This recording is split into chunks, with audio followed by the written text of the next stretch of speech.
అందరికీ నమస్కారం. ఎప్పుడు చేసుకునే జంతికల్లా కాకుండా ఒకసారి ఇలా మినపప్పుతో జంతికలను ట్రై చేసి చూడండి. ఎంతో క్రిస్పీగా, తినకొద్దీ తినాలనిపించేంత టేస్టీగా ఉంటాయి ఈ మినపప్పు జంతికలు. మీరు కూడా తప్పకుండా ఈ స్టైల్లో ఒకసారి ట్రై చేసి మీకు ఎలా కుదిరిందో కామెంట్ చేయడం మర్చిపోవద్దు. ఈ రెసిపీ కోసం ముందుగా ఒక బౌల్లో 1 కప్పు మినపప్పును తీసుకొని కొద్దిగా వాటర్ని యాడ్ చేసుకొని 2 to 3 టైమ్స్ బాగా వాష్ చేసి తీసుకోవాలి. ఇప్పుడు ఒక ప్రెషర్ కుక్కర్ తీసుకొని వాష్ చేసుకున్న పప్పు అంతా కూడా ప్రెషర్ కుక్కర్లోకి యాడ్ చేసుకోవాలి.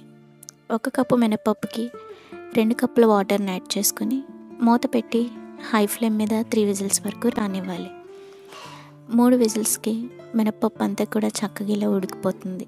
ఈ పప్పు అంతా కూడా వేరొక పెద్ద మిక్సింగ్ బౌల్లోకి యాడ్ చేసుకొని ఒకవేళ ఇంకా తరకలుగా ఏమన్నా అనిపిస్తే మ్యాషర్తో బాగా మెత్తగా మ్యాష్ చేసుకోవాలి.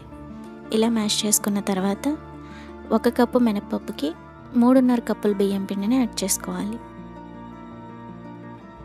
అలాగే ఇందులోకి 1 టీ స్పూన్ ఉప్పు, 1 టీ స్పూన్ వాము, 1/2 టీ స్పూన్ పసుపు యాడ్ చేసుకుని అసలు వాటర్ అనేది యాడ్ చేయకుండా మినపప్పులో ఉన్న చెమ్మతోనే మొత్తం పిండి అంతా కూడా బాగా మిక్స్ చేసుకోవాలి.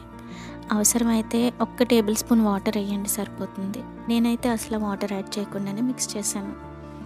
చివరిలో 1/2 కప్పు బాగా కాగిన నూనెని యాడ్ చేసుకొని మరొకసారి పిండి అంతా కూడా బాగా మిక్స్ చేసుకోవాలి. పిండి అనేది ఇలా సాఫ్ట్గా ఉండేలా చూసుకోండి. ఇలా రెడీ చేసి పెట్టుకున్న పిండిని పక్కన పెట్టుకోవాలి. ఇప్పుడు ఇలా చిన్న రంధ్రాలున్న మౌల్డ్ని తీసుకొని జంతికలు గొట్టానికి ఫిట్ చేసుకోవాలి. జంతికలు గొట్టానికి చుట్టూరు కూడా కొద్దిగా ఆయిల్ని అప్లై చేసి మొత్తం జంతికలు గొట్టం అంతా కూడా బాగా గ్రీస్ చేసుకోవాలి. ఇప్పుడు ముందుగా ప్రిపేర్ చేసుకున్న పిండి ముద్దను కొద్దిగా జంతికల గొట్టంలోకి యాడ్ చేసుకోవాలి. ఇప్పుడు డీప్ ఫ్రైకి సరిపడా ఆయిల్ని హీట్ చేసుకుని ఆయిల్ బాగా కాగిన తర్వాత మంటను మీడియం ఫ్లేమ్లోకి అడ్జస్ట్ చేసుకొని జంతికలను వేసుకోవాలి.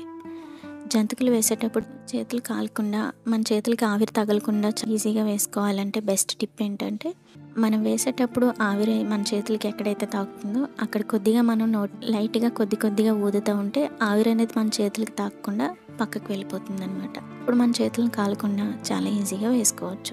ఇలా ఈ జంతికలు అనేవి ఒకవైపు ఫ్రై అయ్యేటప్పటికి బబుల్స్ అన్నీ కూడా కొద్దిగా తగ్గిపోతూ ఉంటాయి. 1 నిమిషం పాటు ఏమీ కదపకుండా అలా వదిలేస్తే జంతికలు అనేది ఒకవైపుకు బాగా ఫ్రై అయిపోతుంది. అప్పుడు వేరొక వైపుకి టర్న్ చేసుకొని 2 వైపులా కూడా బాగా ఫ్రై అయిన తర్వాత ఆయిల్ నుంచి తీసి పక్కన పెట్టుకోవాలి. ఇవి బాగా చల్లారిన తర్వాత ఏదైనా ఎయిర్ టైట్ కంటైనర్లోకి యాడ్ చేసుకుని స్టోర్ చేసుకోవడమే. ఎప్పుడు కావాలితే అప్పుడు చాలా ఈజీగా ప్రిపేర్ చేసుకునే ఈ జంతికల రెసిపీ కనుక మీకు నచ్చితే వీడియోని లైక్ చేయడం మర్చిపోవద్దు. మరిన్ని సింపుల్ అండ్ టేస్టీ రెసిపీస్ కోసం మన ఛానల్ని సబ్స్క్రైబ్ చేయండి. Thanks for watching.